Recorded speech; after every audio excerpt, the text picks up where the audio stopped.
Hello and welcome back to Star Citizen. My name is Evenlease, and today on 10 Minutes More or Less Ship Review, right behind me, the brand new Drake PITBULL. Let's go ahead and take a look.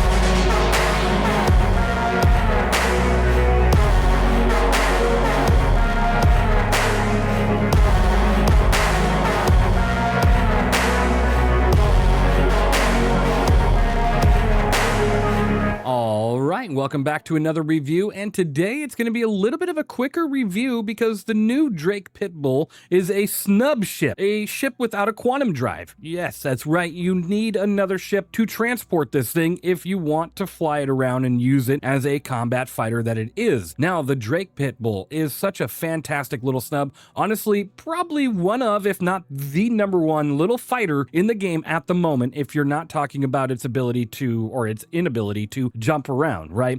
If you have something to carry this thing into a combat zone and then you hop into the pilot seat, this thing just does fantastic work, has great performance, and it's such a hard ship to hit because of how small it is. Thank you What124, Cypher1, WinRAR42 for joining me on today's review of the Drake PITBULL. Let's go ahead and talk about it right now. It is a $50 war bond if you were to go ahead and buy it on the Pledge store, or $55 store credit. You cannot purchase it in-game yet for UEC, but it will be available in a few patches, so keep an eye out for that. Now, it does have a 2-minute claim time or a 36-second expedited claim time, which means you're back out there pretty fast. If you go ahead and spawn this at a ground elevator or a ground pad somewhere like on a moon, you can definitely do that and get back up in the air pretty quick, or you have to load it up at like a station or a home landing zone. But like I said, you can spawn it at a location at anywhere that has a ground pad, like anything that can spawn a ground vehicle on any one of the moons or planets. So that's pretty awesome. Gotta love that. Now, it does have a total burst damage per second stock of 1,531 due to the 4 size 1 CF117 Bulldogs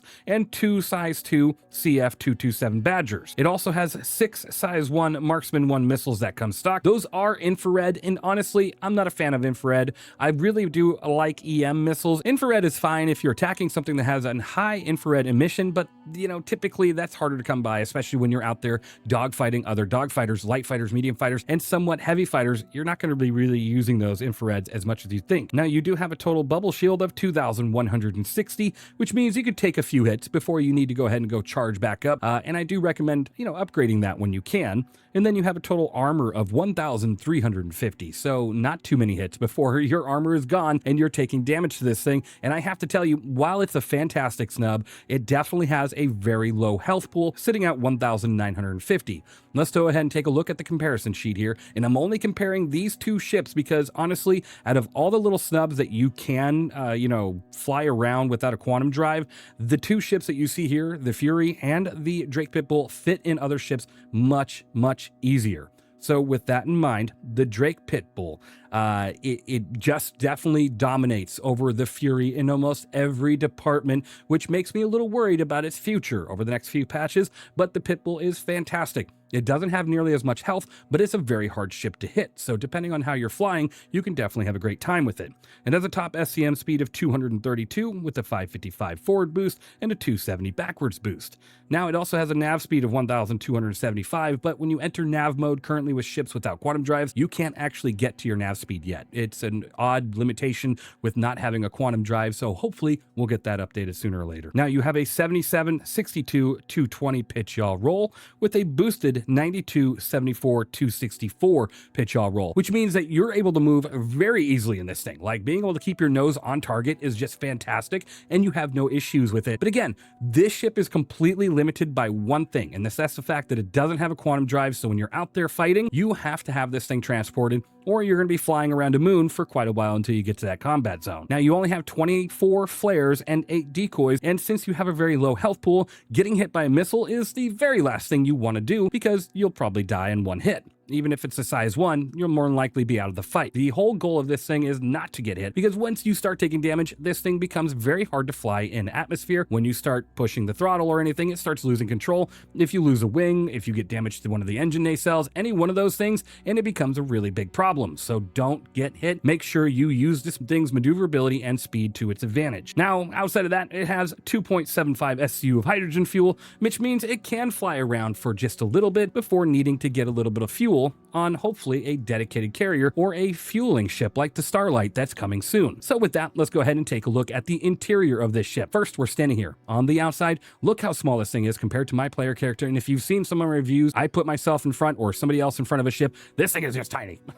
Let's go ahead and get into the first person view here really quick and take a look at this beautiful ship. Now, the Pitbull does have its components mass, obviously, thankfully, with it being a brand new ship. Sometimes you do worry about that, but it also has a weapons rack. You can go ahead and deploy that and put a rifle here, put a nice little small handgun right here, or even a multi-tool. That's not a multi-tool, but you can definitely do that. You can place a multi-tool or handgun, a rifle, and go ahead and store that on up. And you have all your component access, of course, as well, which is really cool. You just got to look around. You'll see all the buttons to open things up, including your radar. Over here is a nice little fuel port. Looks really nice. Look at that little fuel port. And then if you go over here, you have personal storage on the back, which carries up to 220,000 micro SCU, which is really awesome. Having the storage and weapons rack on such a small little ship is always a welcoming sight to see. And it also has great noises to this ship, as all new ships seem to have. Now, let's go ahead and hop into the cockpit and take a look at some combat footage. The first one was a dogfight with a random Buccaneer out on the Daymar moon. This was just a random target, and we engaged in a little bit of a fight. The Buccaneer ended up running a little bit and then crashing into the ground. And then the second fight against a Fury, one-on-one, this ship did pretty good. So let's go ahead and check it out really quick, and I'll give you my score.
Okay, so as you can see, this thing is just nimble as all heck. It's such a fun little snub ship. Honestly, with all the little snubs we have in the game, this thing is just super fun. I really do have a fantastic time with it, and I think it's such a great little ship to own. With that, my score for the Drake Pitbull, even without a quantum drive, but in its intended role, is a 90 out of 100. I had a fantastic time flying this thing. And honestly, I might use this in a lot more fights down the road. I just have to figure out which ship I want to transport it in. And that opens up the question of what can you fit this thing in? Well, a lot of ships. I was able to fit this thing into a Drake Cutlass, the Shiv, the Asgard. I mean, anything with a ramp that has a wide enough entrance, you could pretty much fit this thing in there, including even a Zeus. It's a little tight, but you can definitely fit it in there, and it's just awesome how many ships can actually transport this.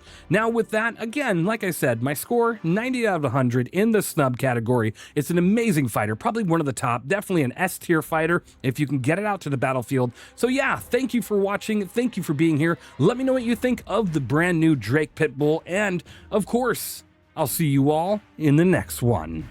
Let me tell you something real quick. When you see me looking around in game, that's not a trick, that's Beam eye tracking doing the work. Its newest version is now in beta and completely removes the need for OpenTrack, giving you seamless integration between the software and the game. It's easy to set up, runs clean, and you can use it with a webcam, iPhone, or Android device. And it's only $30. One program, less overhead, smoother tracking. Grab Beam eye tracking through the link below to support the developer directly and stop running multiple apps when you want to feel more immersed in what you're doing.